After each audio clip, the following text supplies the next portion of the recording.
Morning everyone. आज हम just journal पढ़ेंगे हेरिडिटी। हेरिडिटी मैं आपको पहले ही बता चुकी हूँ। मेनली पेरेंट्स से ऑफस्प्रिंग में या न्यू फॉर्म जो भी नई प्रोजेनी है उसमें जाने वाले करेक्टर के लिए जो टर्म यूज कर रही है उसको हम हेरिडिटी या इनहेरिटेंस के नाम से जानते हैं। हेरिडिटी को बहुत सारे डिफरेंट साइंटिस्ट ने डिफरेंट थ्योरी की फॉर्म में शो किया है। जो मेन थ्योरी मैं आपको उससे कोई बता रही हूँ। फर्स्ट है प्री फॉर्मेशन थ्योरी। ठीक है, प्री मतलब पहले, जिस चीज़ की पहले से क्या हो जाए फॉर्मेशन हो जाए उसको हम बोलते हैं प्री फॉर्मेशन थ्योरी। ये किसने दी थी? ल्यूविन हॉक ने दी थी 1632 से 1723 के बीच में।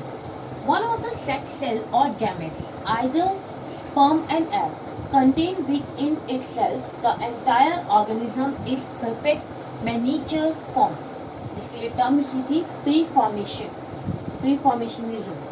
ठीक है, इसी को एक और नाम दिया है ह्यूमेनकुलस। ठीक है, सम टाइम ह्यूमेनकुलस के नाम से आता है। तो ह्यूमेनकुलस नाम कहाँ से आया था? ल्यूविन हॉक ने थी प्री फॉर्मेशन थ्योरी। उन्होंने कहा था जो सेक्स गैमेट्स हैं या सेक्स सेल्स हैं, ठीक है, चाहे वो स्पर्म एग जिनकी बात कर रहे हैं हम, ठीक है, कंटेन इटसेल्फ आपस में जुड़ जाते हैं एंड आइदर ऑर्गेनिज्म की फॉर्मेशन करते हैं इन परफेक्ट मिनीचर मतलब सेम कॉपी का बनाना।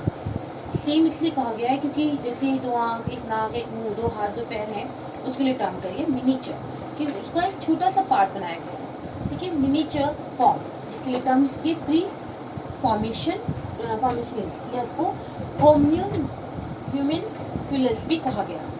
ठीक है, नेक्स्ट टर्म है पेनजीनेसिस या पेनजीनेसिस। ये चार्ल्स डार्विन ने दी थी 1809 या 1882 के बीच में। उन्होंने सेल थ्योरी और नॉलेज ऑफ एम्ब्रियोलॉजी के बेसिस पर कहा था that are very small exact but invisible copy of each body organ, each मतलब हर बॉडी के अंदर जो प्रेजेंट है, एंड कंपोनेंट्स, जिसके लिए टर्म यूज की है gemmules, were transported by blood stream to the sex organ, और ट्रांसपोर्ट होती है ब्लड स्ट्रीम के through sex organ, and these assemble into the gametes, और एक गैमेट की फॉर्म में क्या हो जाती है? असेंबल, इकट्ठी हो जाती है अलग।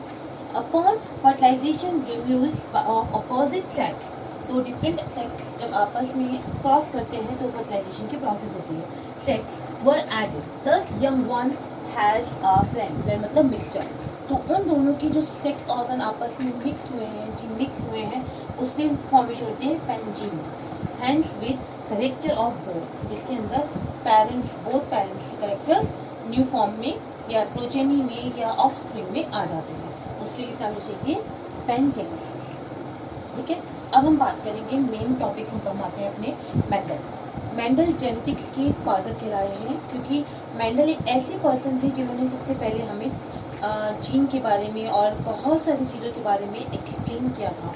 और बहुत पहले उनके बाद बहुत सारे साइंटिस्ट आए और उन्होंने उन्हीं की थ्योरीज को पढ़कर आगे बहुत सारे फॉर्मूलेस निकाले थे। देखिए, मेंडल का पूरा नाम है जॉर्ज जॉन मेंडल। ये इनका जन्म हुआ था 1822 में इन सिलिसियन, a village of Hengendorf, which is now a part of the Czechoslovakia।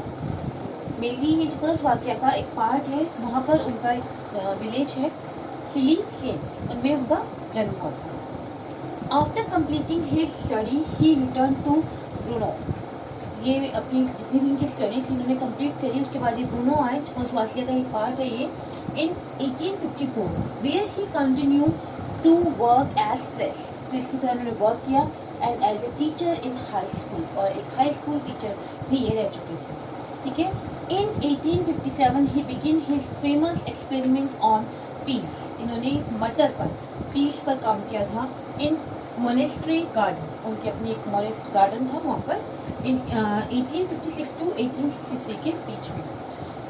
Mendel ये हमारी जो जेनेटिक्स के फादर हैं, इन्होंने इस टाइम पर हमें जीन और उसके रिलेटेड बहुत सारी चीज़ें बहुत पहले ही एक्सप्लेन कर दी थी, लेकिन उन्हें किसी भी चीज़ की मान्यता इस टाइम पर नहीं मिली थी, क्योंकि कोई भी उनकी इन बातों पर विश्वास करने के लिए तैयार ही नहीं था कि वो जो कह रहे हैं, जो एक्सपेरिमेंट उन्होंने शो किए हैं वो सच है या नहीं। लेकिन बाद में बहुत सारे साइंटिस्ट आए और उन्होंने टेक्नोलॉजी बढ़ने के साथ साथ जब उन्होंने उस टेक्नोलॉजी का यूज़ कर एक्सपेरिमेंट किए तो उन्होंने देखा कि ये सारे एक्सपेरिमेंट बिल्कुल मैंडल के एक्सपेरिमेंट से क्या कर रहे हैं, मिल रहे हैं यानी। तो उसके बाद जाकर मतलब कई सालों के बाद उन्हें इस चीज़ का क्या हुआ था, बेनिफिट हुआ था, और उसी के नाम पर इनका नाम मैंडल फादर ऑफ जेनेटिक्स रखा गया था, क्योंकि उन्होंने वो चीज़ बहुत पहले ही डिस्क्राइब कर दी थी, लेकिन उन्होंने उन चीज़ों को फेमस नहीं किया था, लेकिन उन्हें किसी ने विश्वास नहीं किया था, लेकिन बाद में सबने उन पर विश्वास किया।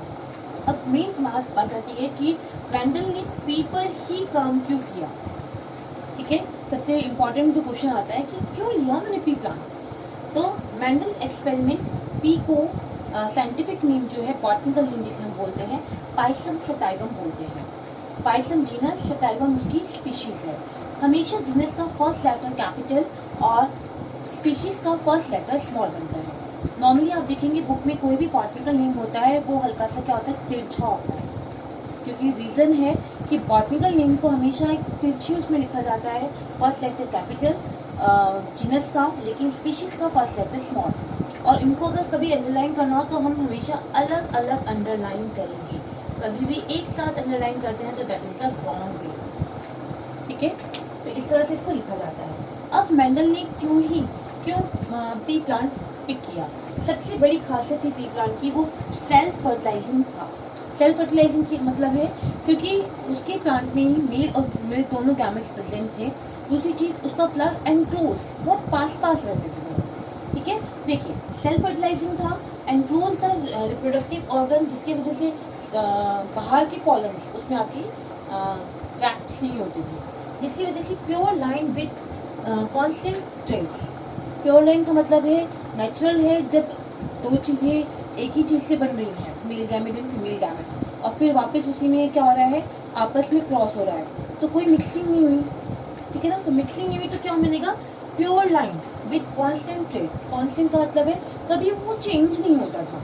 ठीक है, इजी टू कल्टिवेट, इजीली उग जाता था, कल्टिवेट हो जाता था, and from one generation to next only a single growing season.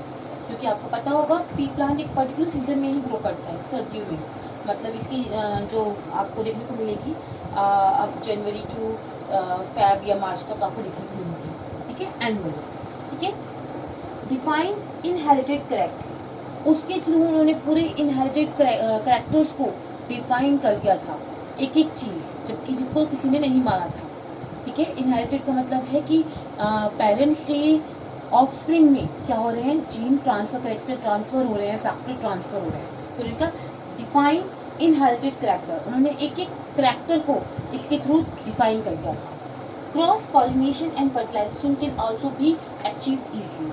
अगर हम चाहें तो उनसे इस प्लांट के साथ हम क्रॉस पॉलिनेशन भी करा सकते थे। ठीक है, नॉर्मली तो इसलिए सेल्फ पॉलिनेशन कर रहा है, लेकिन हम क्रॉस पॉलिनेशन की प्रोसेस और फर्टिलाइजेशन की प्रोसेस करा सकते हैं। बाइसेक्सुअल दोनों टाइप के प्लांट्स है, इसलिए इसको हम क्या बोलते हैं, हर्मेफ्रोडाइट भी कहा जाता है।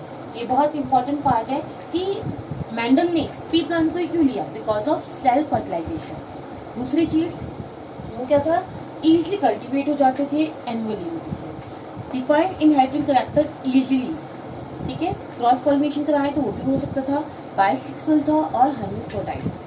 ठीक है, थैंक यू क्लास।